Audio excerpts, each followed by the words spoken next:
आज हम पढ़ेंगे एटम्स एंड मॉलिक्यूल्स। डिस्क्लेमर। इस वीडियो में आपको जो भी बताया जाएगा उसे कृपया करके आप अपने घर पे फिर से एक बार ट्राई करें। तो आ गए आप। हम इस एपिसोड को एक कहानी से शुरू करते हैं। एक छोटे से गांव के अंदर एक लड़का रहता था जिसका नाम था राजू। राजू ने सोचा कि वो एक बिजनेस खोल लेता है। उसने कहा कि वो अब फ्रूट्स बेचेगा। उसके घर पे फ्रूट्स का गार्डन था, तो उसने सोचा कि वो फ्रूट्स बेचेगा घर घर जाके। तो उसके सामने एक प्रॉब्लम थी कि वो अब फ्रूट्स का मास कैसे निकालेगा। भाई उसके पास कोई स्टैंडर्ड वेट की यूनिट ही नहीं थी, जैसे कि केजी। तो हम आज केजी के अंदर फ्रूट्स का वेट निकालते हैं, तो वैसी यूनिट यानी केजी जैसी यूनिट उसके पास तो कोई थी नहीं। तो बाद में राजू ने इसकी एक सॉल्यूशन निकाल लिया। राजू के पास एक वाटरमेलन था और कुछ फ्रूट्स थे। तो राजू ने कहा कि ये वाटरमेलन 12 यूनिट्स का है, यानी 12 यूनिट मास का है। फिर राजू ने क्या किया कि उस वाटरमेलन के 12 इक्वल पीसेस कर लिए। तो पूरा वाटरमेलन 12 यूनिट मास का था। तो ये एक पीस कितने मास का होगा भाई? ये 1 यूनिट मास का ही तो होगा, क्योंकि ये 12 इक्वल पीसेस है। मान लो कि एक का मास 1 यूनिट है, तो 12 का मास 12 यूनिट होगा, एंड उतना ही तो मास इस वाटरमेलन का है। तो इस एक पीस का मास है 1 यूनिट।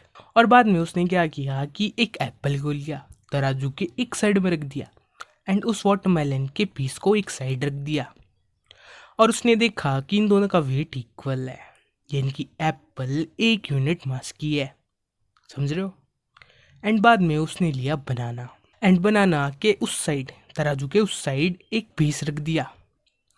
उसने देखा कि अभी भी बनाना भारी है। उसने फिर से एक और पीस रख दिया।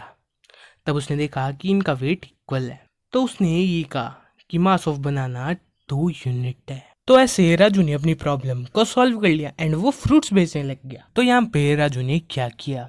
राजू ने जो वाटरमेलन के मास को एक स्टैंडर्ड की तरह यूज करा एंड उससे सारे फ्रूट्स का मास निकाल लिया। तो ऐसे ही हम एटम्स के लिए करते हैं, क्योंकि जो एटम्स होते हैं वो बहुत छोटे होते हैं एंड एक सिंगल एटम का मास निकालना बहुत मुश्किल होता है। तो हम उसके लिए, जैसे कि राजू ने वाटरमेलन को एक स्टैंडर्ड बनाया था, वैसे ही हम कार्बन 12 आइसोटोप का यूज करते हैं। तो मान लो कि एक कार्बन एलिमेंट है, और इस कार्बन एलिमेंट के 3 टाइप्स होते हैं। एक होता है कार्बन 12, एक आता है कार्बन 13 एंड एक होता है कार्बन 14। इन तीनों टाइप्स को हम आइसोटोप्स कहते हैं। तो अगर एक एलिमेंट है एंड उसके अलग अलग फॉर्म्स है, तो उन फॉर्म्स को हम आइसोटोप्स कहते हैं।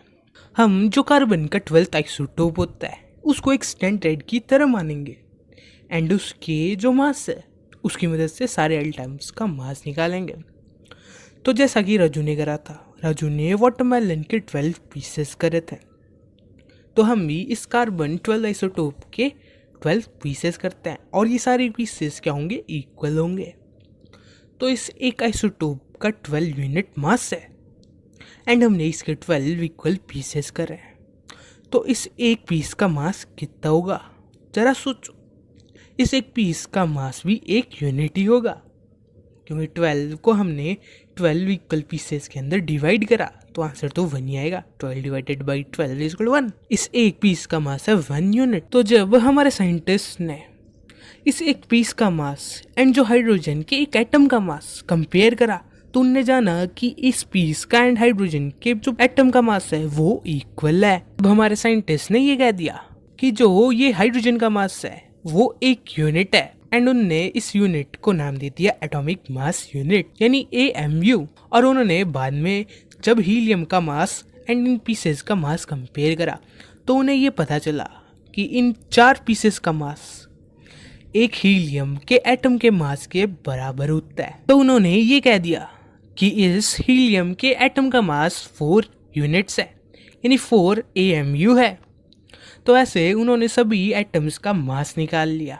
ये कुछ एटम्स है जिनका उन्होंने ऐसे मास निकाला। तो जो ये एटॉमिक मास यूनिट होती है उसे हम आज के ज़माने में सिर्फ U से रिप्रेजेंट करते हैं, यानी AMU को सिर्फ हम U लिखते हैं। तो सबसे पहले हमने क्या कहा था कि इस एक कार्बन 12 आइसोटोप का मास कितना है, 12 यूनिट्स है, यानी 12 AMU है। तो अगर हम इस 12 को इस साइड भेज दें तो यहाँ पे ये 12 यूनिट के साथ मल्टीप्लिकेशन के अंदर है, इधर जाएगा तो वो क्या होगा, डिवाइड होगा। तो जब वो इस साइड आएगा तो वो 1/12 हो जाएगा। तो एक AMU किसके इक्वल होगा, एक AMU 1/12 the mass of carbon 12 isotope के बराबर होगा।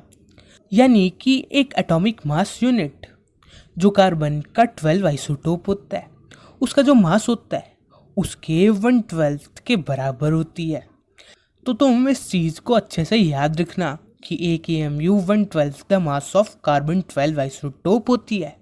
तो ये था एटॉमिक मास। अगर समझ में आया है तो ये लाइक करो ताकि मुझे भी पता चले कि तुम्हें समझ में आया है। तो मान लो कि हमारे पास एक कंपाउंड है जिसके अंदर एक मेटल है एंड दूसरा नॉन मेटल है। तो हम ले लेते हैं NaCl को, यानी सोडियम क्लोराइड को। इसके अंदर जो सोडियम है वो मेटल है एंड जो क्लोरीन है वो नॉन मेटल है। ऐसे कंपाउंड्स के अंदर कुछ चार्ज स्पीसीज होती है, यानी कि कुछ ऐसी चीजें होती है जिनके अंदर चार्ज होता है। उन चीजों को हम कहते हैं आयंस। तो जो ये NaCl है इसके अंदर कुछ चार्ज स्पीसीज है एंड उन चार्ज स्पीसीज को हम क्या कहेंगे, आयंस कहेंगे। तो हम आयंस को ऐसे डिफाइन कर सकते हैं, compounds composed of metals and non metals contain some charge species. The charge species are known as ions. यानी एक कंपाउंड के अंदर एक मेटल है एंड दूसरा नॉन मेटल है तो उसके अंदर कुछ चार्ज स्पीसीज होगी, यानी कुछ चार्ज चीज़ें होंगी एंड उन चार्ज चीज़ों को ही हम क्या कहते हैं, आयंस कहते हैं। आयन के दो बच्चे होते हैं, यानी आयन के दो टाइप्स होते हैं, एक होता है कैटायन एंड दूसरा एनायन। तो आयंस होती है वो क्या होता है, चार्ज स्पीसीज होती हैं। तो वो चार्ज दो तरह का होता है, एक होता है पॉजिटिव चार्ज एंड दूसरा नेगेटिव चार्ज। तो जो कंपाउंड होता है उसके अंदर भी ये दो चार्जेस होते हैं। तो जिस चीज के अंदर पॉजिटिव चार्ज होता है उसे हम कैटायन कहते हैं एंड जिस चीज के अंदर नेगेटिव चार्ज होता है उसे हम एनायन कहते हैं। तो NaCl के अंदर जो Na है वो पॉजिटिवली चार्ज है, यानी जो Na+ है वो क्या है, कैटायन है एंड जो Cl है यानी Cl- नेगेटिव वो क्या है, एनायन है। तो इन्हें हम कहते हैं आयंस। अब तुम कहोगे कि भैया हमें कैसे पता चलेगा कौन सी चीज़ पॉजिटिवली चार्ज है एंड कौन सी नेगेटिवली चार्ज है। तो मैं तुम्हें बता दूं कि जो एक कंपाउंड के अंदर एक मेटल होता है एंड दूसरा नॉन मेटल होता है तो उसके अंदर जो चीज़ पॉजिटिवली चार्ज होती है वो पहले लिखी जाती है एंड जो नेगेटिवली चार्ज होती है वो बाद में लिखी जाती है। जैसे कि Na पॉजिटिवली चार्ज है, Na कौन है, सोडियम, तो हमने उसे पहले लिखा एंड Cl नेगेटिवली चार्ज है तो हमने उसे बाद में लिखा। तो हर केस के अंदर हम जो पॉजिटिवली चार्ज चीज़ होती है उसे पहले लिखते एंड नेगेटिवली चार्ज चीज़ को बाद में लिखते हैं। एंड हमेशा जो पॉजिटिवली चार्ज होता है वो मेटल होता है, यानी Na मेटल है एंड Cl नेगेटिवली चार्ज है एंड वो क्या है, नॉन मेटल है। अगर हम एक और एग्जांपल लें CaO का, यानी कैल्शियम ऑक्साइड का, तो उसके अंदर Ca क्या होगा, पॉजिटिवली चार्ज होगा क्योंकि वो पहले लिखा जा रहा है एंड O क्या होगा, नेगेटिवली चार्ज क्योंकि वो बाद में लिखा जा रहा है। एंड यहाँ पे Ca क्या है, मेटल है, तो मेटल्स हमेशा पॉजिटिवली चार्ज आयंस बनाते हैं। तो यहाँ पे Ca क्या है, कैटायन है एंड जो O है यानी ऑक्सीजन वो नेगेटिवली चार्ज है तो वो क्या बनाएगा, एनायन बनाएगा। तो ये है आयंस का कंसेप्ट। तो इस एपिसोड में इतना ही पढ़ेंगे, तो मिलते हैं अगले एपिसोड में, तो जल्दी आ जाना।